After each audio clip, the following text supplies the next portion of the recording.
বন্ধুরা আসসালামু আলাইকুম। বন্ধুরা, আজ বাইরে গুড়ি গুড়ি বৃষ্টি হচ্ছে, বেশ ঠান্ডাও পড়ছে। তাই আজ মনে হলো যে যেহেতু বৃষ্টি হচ্ছে আর ঠান্ডাও পড়ছে, তাই পিঠা বা পায়েস যে কোনো একটা কিছু করব। আমি ভাবতে ভাবতে হঠাৎ করে আমার হাজব্যান্ড অফিস থেকে আসলো, এসে বললো কি যেহেতু বাইরে বৃষ্টি হচ্ছে তাই চিতই পিঠা তৈরি করো, চিতই পিঠা তৈরি করো, ডাল রান্না করো আর তুই করে ভর্তা করো। আর তাই আমি ভাবলাম যে ডাল রান্না করবো, চিতই পিঠা তৈরি করব আর ভর্তা করব। কি ভর্তা করব? বরং যে চিংড়ি মাছ ঘরে আছে, বাদাম ঘরে আছে, আমি চিংড়ি মাছ এবং বাদাম ভর্তা করে নিলাম আর সেটাই পিঠা তৈরি করে নিলাম, ডাউল রান্না করে নিলাম। তো ডাউলটা আমি এখানে দেখাইনি, রেসিপিতে রান্নাটাও দেখাইনি, ছবিও দেখাইনি। আমি দুই পদের ভর্তা করেছি আর হচ্ছে সিটাই পিঠা করেছি। দেখেন বন্ধুরা, সিটাই পিঠাগুলো কত সুন্দর হয়েছে, কতগুলো ফুলেছে, কীভাবে আমি সিটাই পিঠা তৈরি করেছি এবং ভর্তাগুলো করেছি। চলেন আমরা সেই রেসিপি দেখি। আমরা এখন মূল রেসিপিতে ফিরে যাই। বন্ধুরা, আমি দুই ধরনের ভর্তা এবং চিতই পিঠা তৈরি করার জন্য আগে আমি দুই ধরনের ভর্তা করে নেব। আমি নিয়েছি চিংড়ি, কিছু কুচু চিংড়ি নিয়েছি চীনাবাদাম। আমি বাদাম ভর্তা করব আর হচ্ছে চিংড়ি ভর্তা করব। সাথে নিয়েছি মরিচ, পেঁয়াজ এবং রসুন কেটে নিয়েছি। এখন আমি এগুলো ভাজি করে নেব। আগে আমি বাদামটা ভাজি করে নেব। বন্ধুরা, চুলায় একটি কড়াই বসিয়ে দিয়েছি, এর মধ্যে আমি দিয়ে দিলাম বাদাম। চীনাবাদামগুলো আমি অল্প আঁচে ভাজি করে নেব। ভাজি করে তারপরে পাড়ায় বেটে নেব। বন্ধুরা, আমার বাদামগুলো ভাজি করা হয়ে গেছে, এখন আমি এগুলোকে নামিয়ে নেব। এবার আমি চুলায় দিয়ে দিচ্ছি কড়াইতে তেল। তেল দিয়ে আমি দিয়ে দিব সেই মরিচ, পেঁয়াজ এবং রসুন। মরিচ, পেঁয়াজ এবং রসুন আমি ভাজি করে নেব। বন্ধুরা, এর মধ্যে দিয়ে দিব এখন একটু স্বাদ মতো লবণ।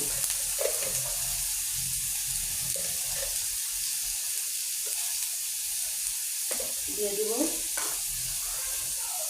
হালকা হলুদ।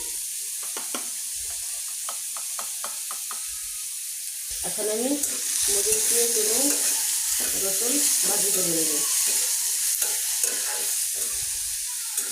বন্ধুরা, আমার মরিচ, পেঁয়াজ এবং রসুন ভাজি করা হয়ে গেছে। এখান থেকে আমি অর্ধেকটা মরিচ, পেঁয়াজ এবং রসুন তুলে নেব। আমি বাটিতে অর্ধেকটা মরিচ, পেঁয়াজ এবং রসুন তুলে নিলাম বাদাম ভর্তা করার জন্য।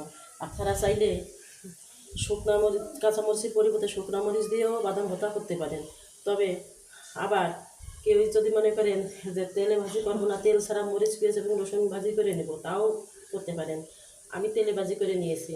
আমি মাঝে মধ্যে তেল ছাড়া কাঁচা মরিচ, পেঁয়াজ, রসুন এবং তেল ছাড়া ভাজি করেও বাদাম ভর্তা করি।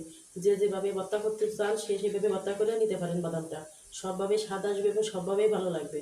আমি আজকে তেলে ভেজে ভর্তা করব। এটা দিয়ে আমি বাদাম ভর্তা করব, তুলে রাখলাম। এখন আমি ওই বাকি অর্ধেকটা মরিচ, পেঁয়াজ এবং রসুনের মধ্যে যে চিংড়িগুলো ছিল ওই চিংড়িগুলো দিয়ে ভাজি করে নেব। বন্ধুরা, দেখেন আমার চিংড়ি ভাজিটা হয়ে গেছে। এখন আমি এটাকে নামিয়ে নিব। নামিয়ে পাটায় বেটে আমি ভর্তা করে নেব। বন্ধুরা, এখন আমি চিংড়িগুলো শিলপাটায় বেটে নেব, বেটে ভর্তা করে নেব। বন্ধুরা, দেখেন আমার দুই ধরনের ভর্তা তৈরি করা হয়ে গেছে। এটা চিংড়ি ভর্তা, এটা বাদাম ভর্তা। বন্ধুরা, আপনারা ঝাল কম বেশি খেতে পারেন। আপনারা চাইলে বেশি ঝাল দিয়ে ভর্তা তৈরি করে খেতে পারেন এবং চাইলে কম ঝাল দিয়ে ভর্তা তৈরি করতে পারেন। বাদাম যেহেতু মিষ্টি, একটু কম ঝাল হলে ভালো হয়। তো আপনারা যদি মনে করেন যে আমরা বেশি ঝাল দিয়ে ভর্তা খাবো, তাহলে খেতে পারেন। বন্ধুরা, এবার আমি চিড়ে পিঠার গোলাটা তৈরি করে নেব। বন্ধুরা, আমি একটি পাত্রে নিয়েছি, এখানে দিয়ে দিয়েছি মেজারমেন্ট কাপে 4 কাপ চাউলের গুঁড়া। আমি ফ্রিজে রাখা শুকনো গুঁড়াটা দিয়ে দিয়েছি। এর মধ্যে এখন আমি দিয়ে দিব লবণ। বন্ধুরা, এবার আমি দিয়ে দিব স্বাদ মতো লবণ। এবার আমি পানি দিয়ে আস্তে আস্তে গুঁড়াটা গুলিয়ে নেব। আমি পানি কুসুম গরম করে নিয়েছি। কুসুম গরম করে নিয়ে আমি পানিটা ঢেলে দিলাম। এখন আমি হাত দিয়ে এই গোলাটা তৈরি করে নেব। বন্ধুরা, দেখেন আমার গোলাটা একদম রেডি হয়ে গেছে। একেবারে ঘন হয়নি, একেবারেই পাতলা হয়নি। যে পারফেক্ট চিতই পিঠা তৈরি করার জন্য বেটারটা যেরকম রাখা প্রয়োজন আমি সেরকম রেখেছি। বন্ধুরা, হাত দিয়ে গুলিয়ে দিলে হয় কি ভিতরে কোনো দলা থাকে না। আপনারা যদি হ্যান্ড উইচ দিয়ে অন্য কিছু দিয়ে গুলাইতে যান তাহলে ভিতরে সুজির দলাটা থেকে যায়, গুড়ের যে দলাটা থেকে যায়। দেখেন আমি হাত দিয়ে গুলিয়ে দিয়েছি, ভিতরে কোনো দলা নেই, সম্পূর্ণ দলা একদম ভেঙে গেছে। এখন আমি পিঠাগুলো তৈরি করে নেব। সহজে লাগে। বন্ধুরা দেখেন, আমি চুলায় একটি সাজ বসিয়ে দিয়েছি। আমি একটা চিতই পিঠা সাজ বসিয়ে দিয়েছি। এটা হচ্ছে গোল সাজ। আমি গোল গোল করে চিতই পিঠাগুলো তৈরি করবো। বুঝতে হবে যে গরম হয়েছে কিনা। এভাবে একটা আঙুলের সাহায্যে বুঝতে হবে। যদি এখানে ছেঁকা লাগে তাহলে বুঝতে হবে যে সাজটা গরম হয়ে গেছে। বন্ধুরা, আমার সাজটা গরম হয়ে গেছে। এখন আমি একখান পিঠা তৈরি করে নেব। আমি এভাবে দিয়ে একটা ঢাকনার সাহায্যে ঢেকে দেব। বন্ধুরা দেখেন, আমার পিঠাটা কতটা ফুলেছে এবং কতটা ছিদ্র হয়েছে এবং ঝাঁঝালো হয়েছে। বন্ধুরা, পিঠাটা আমি তুলে নেব। সুন্দর করে পিঠাটা উঠে গেছে। এরকম করে আমি আরেকটা পিঠা বসিয়ে দেব। বন্ধুরা, আমি আরেকটা পিঠা বসিয়ে দিয়েছি এবং ঢাকনা দিয়ে ঢেকে দেব। বন্ধুরা দেখেন, আমার আরেকটা পিঠা হয়ে গেছে। পিঠাটাও কত সুন্দর ঝাঁঝালো হয়েছে এবং কত সুন্দর ফুলেছে। পিঠাটা আমি তৈরি করে নেব। এভাবে করে আমি সবগুলো পিঠা তৈরি করে নেব। বন্ধুরা দেখেন, আমার সবগুলো পিঠা হয়ে গেছে এবং কত সুন্দর পিঠা হয়েছে। যেরকম ফুলছে সেরকম একদম ফুসে ফুসে হয়েছে। ভিতরে একদম কাঁচা নেই। পারফেক্ট চিতই পিঠা যাকে বলে বন্ধুরা, পারফেক্ট চিতই পিঠা। এই পিঠা দিয়ে বন্ধুরা, এই পিঠা দিয়ে আর এই ভর্তা দিয়ে খেতে যে কতটা টেস্ট এবং কতটা মজা, যা যা না খেলে বোঝা যাবে না।